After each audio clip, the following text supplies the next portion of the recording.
Tá certo, Elivaldo. Você também ouviu o governador Wellington Dias a respeito de chapa.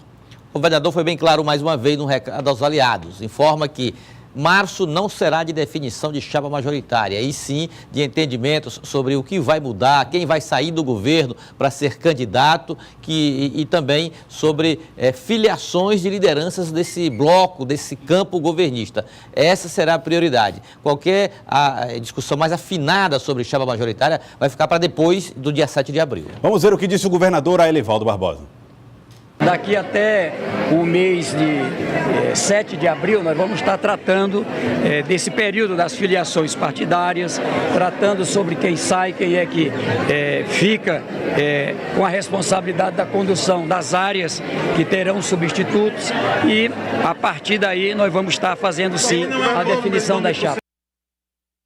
Tá aí, Elivaldo Barbosa, o governador Wellington Dias, então, dando declarações a respeito das chapas. Quer dizer, cada agenda ou cada fato no seu tempo. Essa é a agenda do governador Wellington Dias. Primeiro, essa reforma que fará obrigatoriamente do governo em decorrência das desincompatibilizações de secretários, dirigentes que terão que sair dos cargos para disputar cargos majoritários ou mandatos eletivos no dia 7 de outubro, e depois é que vai tratar exatamente de composições finais, de ajustes finais na chapa majoritária e também nas chapas proporcionais. Elivaldo Barbosa, nós estamos recebendo aqui no estúdio o secretário Merlong Solano, secretário de governo, que vai falar conosco a respeito de todas essas questões políticas. O secretário Merlong Solano, que além de tudo é um estudioso da política na academia, professor da Universidade Federal do Piauí. E conhece profundamente as ciências políticas e pode até nos explicar um pouco mais também desses imbrólios que envolvem as definições nacionais e as decisões locais. O MDB quer estar com o PT, mas o MDB nacional parece que tem planos diferentes. Secretário Merlong Solano, isso atrapalha uma aliança com o Partido dos Trabalhadores? Boa tarde. Boa tarde, Joelson.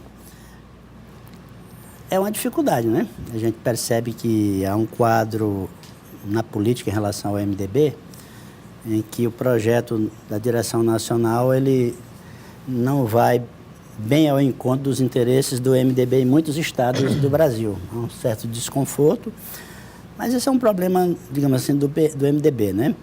Eles vão resolver. Aqui da nossa parte, o governador Wellington Dias vai continuar com o seu diálogo com as forças políticas com as quais já se relaciona desde a eleição ou desde depois da eleição, como é o caso do MDB. Ele é muito agradecido ao apoio que o MDB tem dado ao seu governo na Assembleia Legislativa. Considera importante ter a participação de MDBistas no projeto para a eleição desse ano e para um futuro governo a partir de 2019. Então, não deixa de ser difícil. Mas a gente não pode ficar, digamos assim, se deixar paralisar por aquilo que está fora da nossa governabilidade. Se o MDB vai ter ou não candidato a nível nacional, é um direito que ele tem. Porque os discursos em nível nacional são muito diferentes. Pois é. Aqui, a nível local, ele vai continuar fazendo o seu trabalho, dialogando com todas as forças, respeitando os compromissos assumidos, e espera que, em função desse seu comportamento e da sua boa aceitação perante a população, tenha um bom desdobramento na hora da composição final da chapa. O senhor acha que isso é o motivo, por exemplo, para ele ter essa cautela toda na hora de definir os ajustes finais da chapa majoritária? Porque é preciso também levar isso em conta. O quadro nacional repercutirá como no quadro local.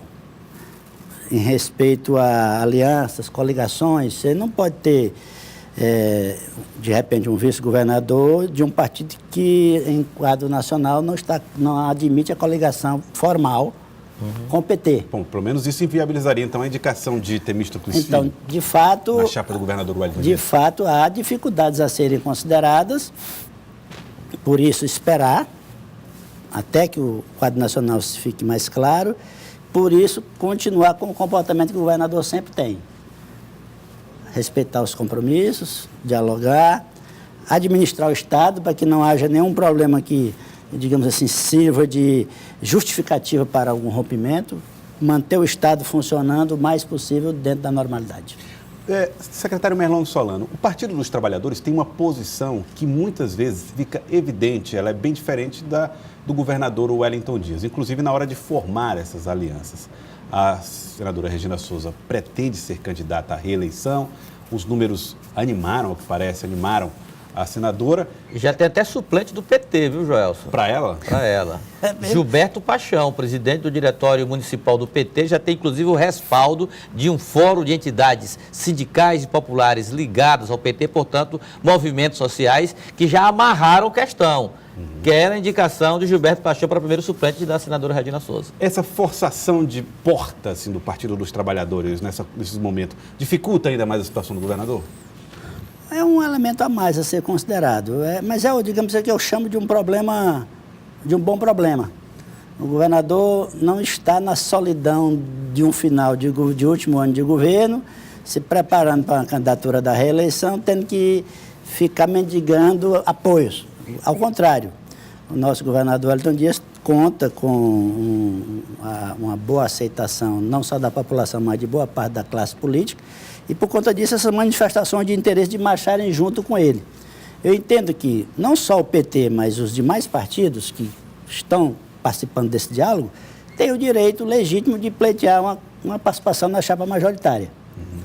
E o governador, no final, vai resolver o seu comportamento pessoal diante dessa questão, não apenas levando em conta que ele é filiado ao PT, mas levando em conta as necessidades do seu projeto de reeleição e da necessidade de um governo forte para o Piauí. Isso vai levar tudo isso em conta, o que exige, portanto, um diálogo mais amplo, né? Certo. Quando você fala de diálogo mais amplo, isso defende isso, o senhor nitidamente está posicionando-se favorável à maneira como as coisas estão sendo conduzidas, atraindo para o lado governista uma grande quantidade de partidos. Há quem diga que a população não admite que se formem grupos tão grandes, mas, por outro lado, outros analistas dizem o contrário, que não, que esse fortalecimento inviabiliza a oposição. O senhor acha que existe uma dificuldade de defender junto ao público um discurso quando há uma grande quantidade de lideranças juntas? Acredito que não. O que pesa muito no comportamento da população, no meu modo de ver, em relação à eleição majoritária de governador, de prefeito de capital, de governador, de presidente da República, há duas coisas que têm um peso significativo. De um lado, a empatia daquele candidato com a população e o grau de credibilidade que ele tem perante a população. O Hélio vai muito bem nesses dois quesitos. De outro lado, a capacidade de envolver nesse projeto um conjunto uma base de sustentação política sólida. O Wellington também tem uma boa capacidade de diálogo e acho que o fato de... Porque, ora, existem 40 partidos no Brasil. É impossível compor uma base de sustentação com um número pequeno. De partidos, a não ser que a população resolva, por conta dela, digamos assim, eleger 90% da Assembleia só de 3 ou 4 partidos. E não é esse o comportamento da população, né? Não tem sido, pelo menos. Não tem sido esse o comportamento da população. Na hora de eleger o governador, elege um governador de maneira claramente definida, tanto que o Hélio ganhou a eleição todas as 3 no primeiro turno. Mas na hora de eleger deputado estadual, deputado federal, a gente vê um fracionamento muito grande, com um grande número de partidos. Na Câmara Federal, se eu não me engano, são 28 partidos representados na Câmara Federal. Aqui o Elivaldo Barbosa lembrava que o governador Wellington Dias elegeu 11 aliados. 11 em 14, né? Em 2014. Em 2014. 11, foi obrigado, um esforço muito grande para conseguir essa governabilidade para conseguir a maioria no parlamento. Exatamente.